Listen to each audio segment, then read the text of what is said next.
আমি গরিব মানুষ, আমি আপনারে কি হাদিয়া দেব গো নবী? আমার তো হাদিয়া দেওয়ার মতো কিচ্ছু নাই, ইল্লা ইবনি হাদা, আমার নাড়ছেরা ধন, আমার কলিজার টুকরা সন্তান এই আনাস ছাড়া আমি আমার কলিজার টুকরা সন্তান আনাস রে আপনারে হাদিয়া দিয়ে দিলাম। খুদ হাদা ইয়া রাসূলুল্লাহ, আমার সন্তান আনাসকে আপনি নেন, ইয়াখদুমুক মা বাদালাক, সে যদ্দুর পারে আপনারে খেদমত করবে। সাইয়েদনা আনাস বলেন, সেদিন থেকে আমি বিশ্বনবীর খাদেম।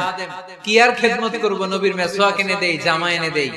10 বছর খেদমত করার পরে বিশ্বনবীর খাদেমের মুখে শুনুন বিশ্বনবী কেমন আচরণ করতেন সাইয়েদনা আনাস রাদিয়াল্লাহু তাআলা আনহুর সাথে। সাইয়েদনা আনাস বলেন, খাদিমতু রাসূলুল্লাহি 10 সিনিন, 10টি বছর আমি আমার বিশ্বনবীর পেয়ারা নবীর খেদমত করলাম। ফামা দারাবানি, একদিনের জন্য বিশ্বনবী আমার গায়ে হাত তোলে নাই, পড়েন সুবহানাল্লাহ। ওমা সাব্বানি, একদিনের জন্য আমার গালি দেয় নাই।